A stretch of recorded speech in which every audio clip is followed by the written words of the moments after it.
Hello, welcome back to Bradow's Blockbusters. I'm Michael Bradow. I'm Jeremy Alves. And this is our review of the 1995 war drama, Braveheart. It's directed by Mel Gibson, written by Randall Wallace, 2 hours and 58 minutes long, rated R, available on Vudu, Prime Video, and Apple TV. Had a budget of $72 million, and it earned $213,216,216 worldwide, making it a box office hit.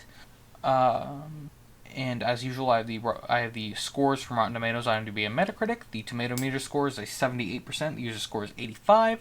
IMDb is an 8.3, and Metacritic is a 68. Pretty good. Yeah, all fairly positive. Yeah. It's okay. So I know that there are some awards where I think that's your domain. Yeah, for 10 Academy Awards. Oh wow! Won 5. Oh wow! So best sound effects editing, best makeup, best cinematography, best director and the most important of all, best pick. Braveheart won the most important that year, and I think even Mel Gibson was. But its Oscar win was the only award or critic group did not name it best film of the year. So. Oh. I don't know. Anyways, it was nominated for 5 Golden Globes, and it only won 1 for best, and nominated for 3 Saturn Awards, and it's okay. It got and best director for Mel Gibson. Huh.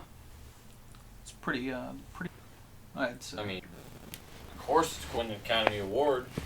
I'm just saying. It's cool that it was nominated for something, and then it won quite a few of them. Half their nominee. Mm-hmm. So I guess I should mention the plot. What do you think? Go ahead. William Wallace is the medieval Scottish patriot who is spurred into revolt against the English when the love of his life is slaughtered. Leading his army into battles that become a war, his advance into England threatens King Edward I's throne before he is captured and executed, but not before becoming a symbol for a free Scotland. Explains it pretty well in a short paragraph. Well, yeah, but it's not the same effect. There's quite a lot more stuff that happens. Yeah. But, anyways. You want to read some fun facts first? Explain the best ones, I think, during the... Ones that you haven't read off, because I know that you didn't read them all. Obviously. I think the most funny ones. But Mel Gibson initially mentioned he was in his 40s. William Wallace was in his... or about to be in his 40s. But Paramount Pictures would only finance the movie if he agreed. But if he didn't, I think then, again, Daniel Day-Lewis and Liam Neeson. Funny, because they were considered. But besides Daniel Day-Lewis, Christopher Lambert, and Robin Williams. No.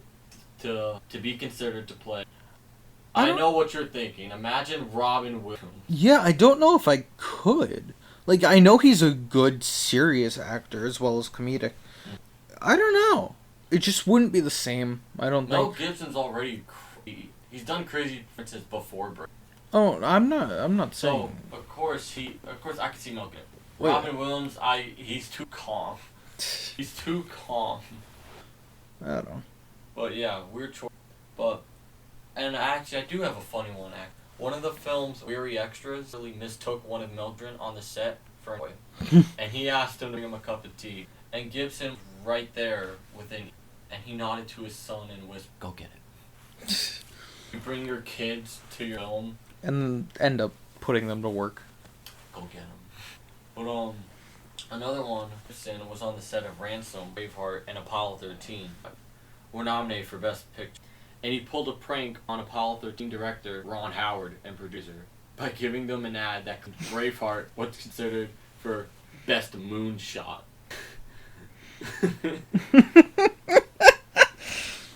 Sure. I love that. I told you, Mel Gibson is a jokester. You didn't even finish reading it. I know. The accompanying picture was a shot of the Scottish Army mooning. I love that. That's fucking great. Oh, man. Apollo 13 literally had the moon, while Braveheart had mooning. Yep. Oh, my God. His line, the horse would run. The Battle of Stirling took 6 weeks to roughly 500,000, which is 90 plus hours were sequence. Holy shit. I know. And Mel Gibson enjoyed working on a set so far away from home. With most of the shooting being done on location, they can't interfere with your production. Yeah, that's always got to be good. I mean, I can't blame. I mean, we never dealt with it. Right. Usually, they're very bald if you don't do what they want. Well, yeah, they're in They'll charge kick you out. in the end. If you don't do what they want, they'll cut funding entirely. Or just not put out your movie. I'll do one more. Mel Gibson was on location for a hunt on his body. He said that this film was and more physically taxing pre-Lethal Weapon movie. Physically taxing? Does that mean Extremely tiring. Yeah. Hard on the body, definitely. That's what it means. Like his bones were probably aching and all that fun shit. Oh no. Act. Direct other people. Sometimes himself. Trivia said before he had to go. Something that I always found funny is a director who's also starring in there in the thing, because it's like, how do you direct yourself? I always wondered that. You just kind of you'll go up to the mirror, you look at yourself, and you go, "Hey, give that scene more emotion." Yeah, but let's play. Oh no, I'm well aware. It's notably recently for me, Eastwood. Mel Gibson. Stallone did it. Mel Brooks. Mel Brooks sometimes. Yeah, Mel Brooks. It's just Seth Rogen. It's a lot. I don't know how, but he deserved his best director Oscar. And his best picture. So definitely. It worked out in the end. Mhm. Mel Gibson. Yeah, I say let's move on to the cast. Of course. We're gonna start with William Wallace himself, Mel Gibson. Besides the Mad Max movies and the Lethal Weapon movies. Passion of the Christ. Another movie. What Women Want, Hacksaw Ridge, Signs. He played himself as a king in Casper. Boss Level. Pocahontas. We Were Soldiers. Chicken Run. The Expendables 3. Get the Gringo. Signs. Soldiers. I don't know. Well, We Were Soldiers. Apocalypto. Mills. Daddy's Home 2. Oh, Bloodfather. I mean, in the Bloodfather. 2020. The Expendables. Daddy's Home. No, was he in that? No, he wasn't. Yeah, I don't know why they put the first Expendables or the. I don't know. Google lies to me. Yeah, but of course. Definitely. Extremely well known. All you need to do is say the name Mel Gibson. Something should pop into your head, whether it be Braveheart, Passion of the Christ, or what have you. Yeah. Or Mel Gibson. I either go. I immediately go to Passion of the Christ. Even though he's not even in. Well, no, but it's one of his most well-known. Things, right? Yeah, but he's not in it, but he directed it, right? So yeah, he directed it. He got a lot of comp for it. Oh, of course. When it came out. He even had to finance the movie himself because no studio wanted. I think exactly he put $45 million himself, not even help anybody. His own money, $45 million. Right. No, critics didn't even, they didn't. But anyway, get off of Gibson now. Yeah, and we could talk about the Princess Isabella of France, played by Sophie Marceau. Who was in the James Bond movie, The World. She was in La Party, La Baume 2. She's in a lot of French stuff. Well, because she's a French actress. Oh yeah, I know. That's well. She was in LOL. Laughing Out Loud. Yeah. Fidelity. The Missionaries. Changing Sides. I don't know, not a lot of things that I'm recognizing. Well, granted, most of them are French films, so yeah. That makes sense. But it's alright. Oh, A Midsummer Night's Dream, 1999. That's a Shakespeare play, but done as a film, I guess. On to the next. Yeah, I don't see why not. So next up would be Patrick McGoohan. Mm-hmm. who played King Edward the First. Streak with Gene Wilder. Secret Agent, Danger Man. Oh, Escape from Alcatraz. Ice Station Zebra. Who did not direct?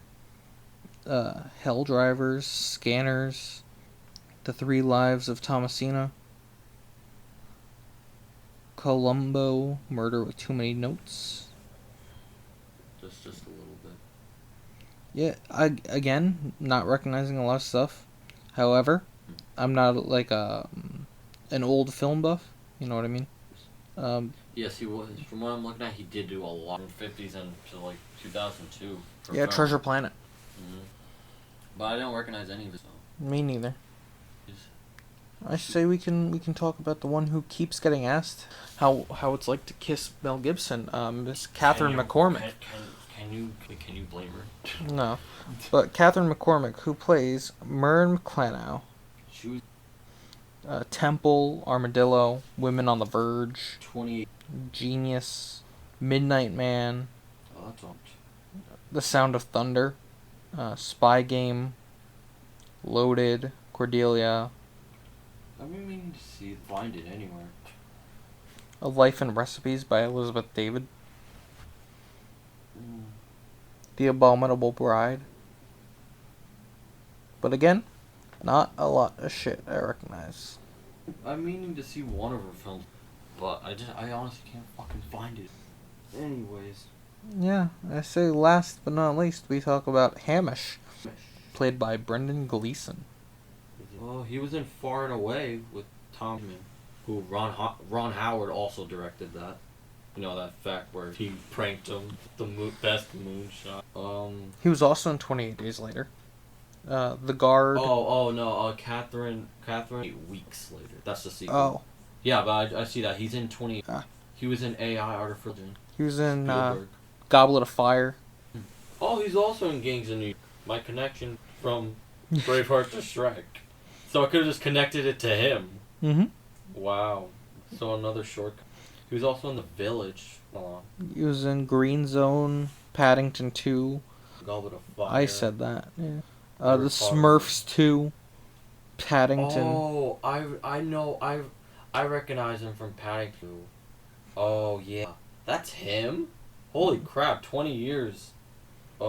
Deathly Hallows, Order of the Phoenix. Oh, he's also in Beowulf. I like Beowulf. Never seen the movie, but I like the book. Oh, he was in Edgar Allan Poe. Mm-hmm. Assassin's Creed. Edge of Tomorrow. Michael Collins. Breakfast on Pluto. In the Heart of the Sea again. Psychic. Kakamillis. Okay, so he's in a lot of stuff. Yeah. 6-Shooter, Alone in Berlin. Damn. His sons do a lot of stuff. That's pretty PogChamp. He is Irish. Makes a lot of sense why he did Far and Away. But anyway, that was the cat. Indeed it was. And so, would you like to move on to the grading process then? Sure, dude. Alright, so you want to start with acting, we so often do. Oh. Alright, how are you feeling about the acting in this film? Well, I will admit, the acting is pretty strong. Coming from Mel Gibson, and from everybody else. I will criticize Mel Gibson on his accent. And I really don't know if I should hold that, again. But his acting was fine. But the thing, his moment was when they're all about to fight and did that speech. Of course he was great. He screamed, and his horse ran away. Or tried running away. But for everyone else, I don't know if they actually are Irish or British. Well, it said Mullen was played by a British actress. The Queen of France the Princess of France was played by a French actress. What's his face? I already forgot. Brendan Gleeson is Irish. Oh yeah, I know that. And then I think what's his face? The one who played King Edward is also British. I think. I could be wrong. So mostly European, at least in the main cast. But I agree that the accents are a little lackluster. Just for Mel Gibson, though. Okay, it's not bad. I mean, for other people too, it's slightly noticeable with like extras and stuff, but no, mainly for Mel Gibson. Yeah, so because everyone does a good job, and I don't know if it's between great and good, because everyone had their great moments, but overall, it wasn't anything Oscar worthy. But it is memorable, of course. Oh yeah, it's totally memorable. Obviously, with Mel. I'm trying so hard not to say Melbs. I'm trying so hard not to say it. But, yeah, it really is a fight between B and A. Decide here if it's good or if it's great. Maybe my... Alright, what's up? I'm thinking like an A minus. Alright, so the reason I'm going with an A minus, I think the acting is... Right. I think it's all really good. It's a great portrayal. All that fun stuff. But the only reason it's a minus is the lackluster accents in certain people. Gibson. And I guess it doesn't, none of the acting is bad at all to bring it down to a B. Yeah. Which is the accents are the only reason it's a minus. You know? Like I said, I can't really choose if it was great or good. It was so in between, but I guess I am gonna go with great, because again, like I said, none of them acted bad or had any like cringy acting moments that would bring it down. So yeah, I am gonna give it, but that accent's definitely gotta go. Or get somebody who's actually like Irish or Scottish. Well, I'm sure he would have wanted to. But of course the studio forced the main role. Fucking studio. But we should start a studio. Money. I don't know. Shut up. But yeah, moving on. What about the cinematography? Oh god, this movie. If Mel Gibson if he did not go for on location, it wouldn't look half fucking good. It wouldn't look that great, and also they wouldn't have won the best cinematography Oscar. Right. So yeah, I will admit too, there's not that many interesting movements with it, but they have a lot of interesting angle. Oh yeah. I just remember the horse is getting stabbed, and the editing is so quick that you just can't believe what you're watching half the time. They also have a lot of nice like landscape shots. Oh yeah, of course that, but I mean like. No, I'm just adding. No. Yeah, like establishing. Yes. Establishing shot where you realize what location you're in and where you are. But yeah, it's a beautiful looking movie, but it's also a brutal movie. Oh yeah.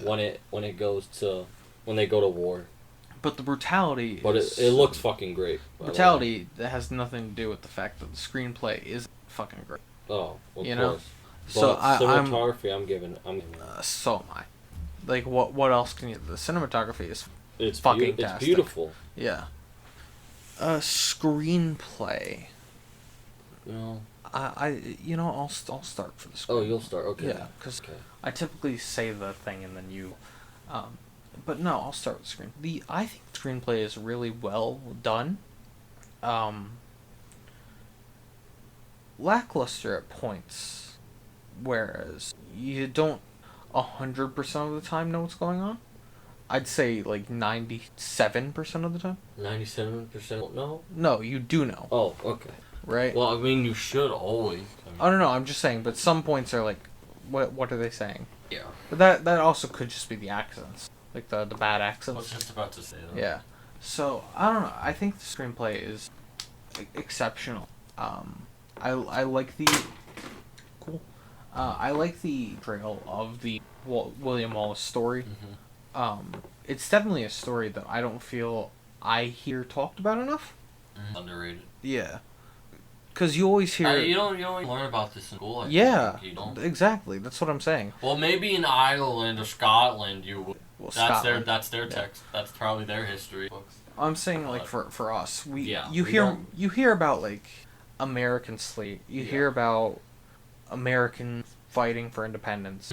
You hear about the French Revolution, for Christ's sake. Yeah.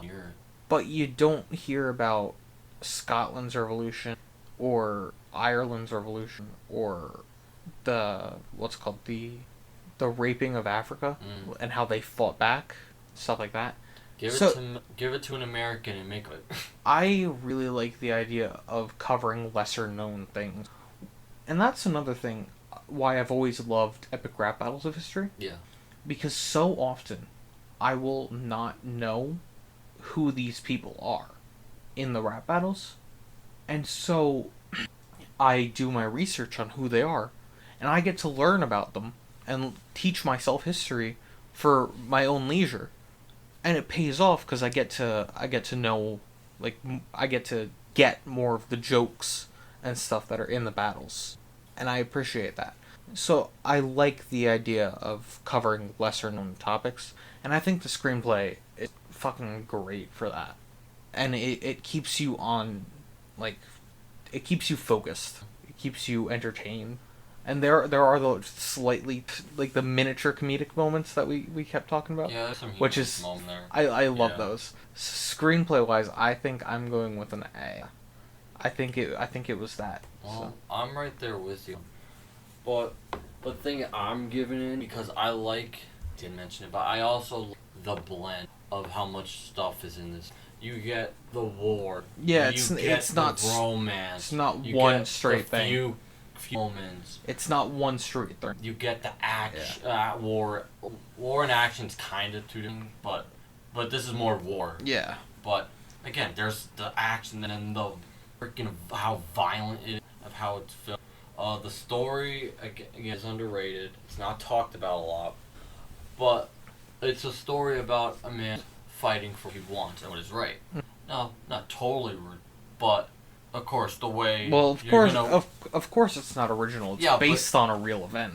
Yeah, of course, but the way where it's set and how it's and what the characters they've wrote, like surrounding you. Yeah. They're all great, and of course you gotta have the bad guys. They don't. Of course, they wanna keep them down. Yeah, they want to put them down. What they want, they have power. Yeah. And yeah, I don't think all of it is too original, but I can't really, because when you combine all those things, you just have a entertaining, fun 3-hour almost film. Mm-hmm. So I had a good time watching, so I can't even complain about it either. They blend it all so well. One thing I did want to say I can't, in good conscience, call this movie bad because it's not original. And it's 'cause you could also not totally true. I can't. No. I know it's not all true, but I can't look at a historical movie and go, "Oh, this is original," because that's just fucking stupid. You know what I mean? Yeah. Well, I'm not arguing against points you made. Yeah. Because it's not all focused on the exact truth. Yeah, that's why I would say it's not. Again, it is. I'm saying in general. Yeah. Historical movies, I give the benefit of the doubt. Be counted for originality. Yeah, I give the benefit of the doubt for history. Yeah. In that case. But regardless, what do you say we talk about the music? Well, I don't want to keep too long because I have kind of no word. It's memorable, and I kind of got like Titanic / Lord of the Rings vibes. But this was before that, so you got to give it more to Braveheart, or maybe a movie before it. And I probably was. But music was good. Yeah, I think from the first bit of music we heard, when the movie started. Yeah, I was like enthralled.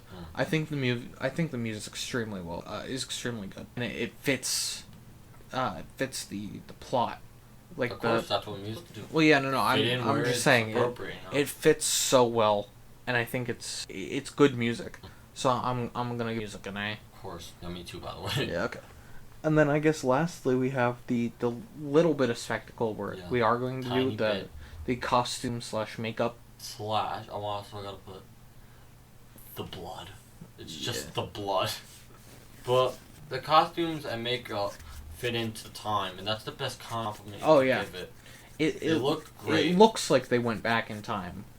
And that's honestly, like you just said, it's the best compliment you can give a historical film, is if it looks like you literally just took a camera back to the event. And it does. Yeah. I don't know about Mel Gibson's hair, though, if that's a wig or if he grew it out. I don't know that. But the makeup, I can't. obviously the blue on his face, but also it's just not too much you could say. It's just makeup. But yeah. No, I can't really even grade I the was makeup. thinking makeup more in a like special effects makeup. Blood. Yeah. Just the blood. Mhm. Or that looks fucking amazing. Yeah. Like the wounds and Even shit. though the MP cut shit out. But when you do see like wounds and stuff, they look. You're like, oh shit. Yeah. You know. So I think when I wrote down makeup, I was thinking like special effects makeup. Yeah. Than anything else. The war paint too.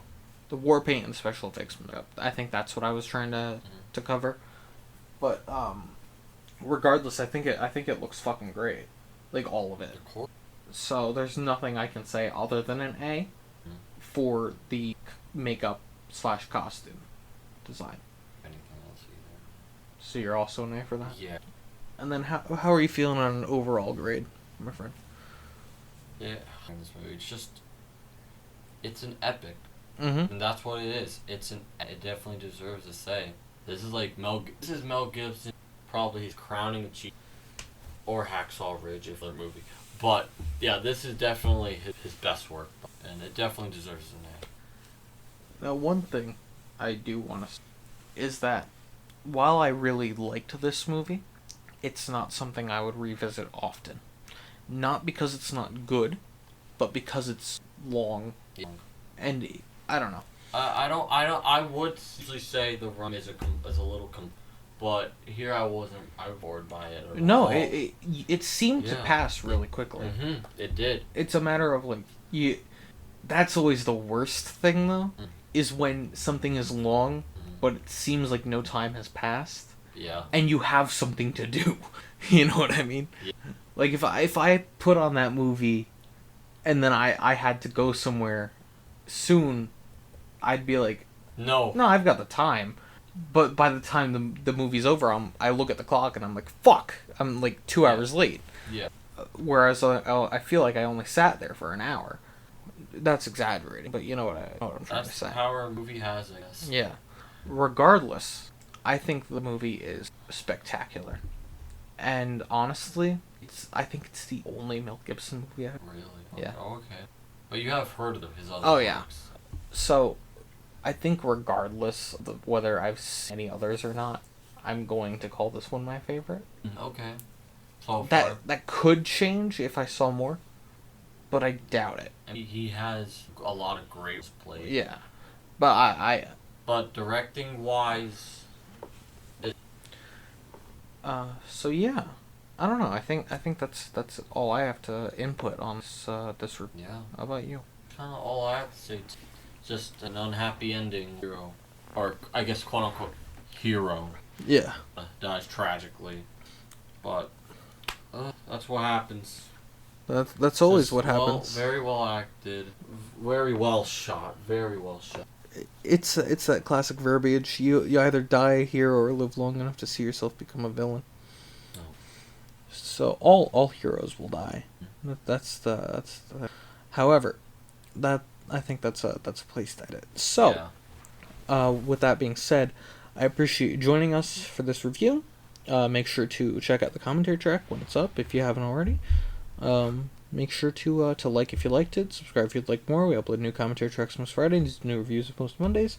Comment your own opinions in the comments below. We like to read them.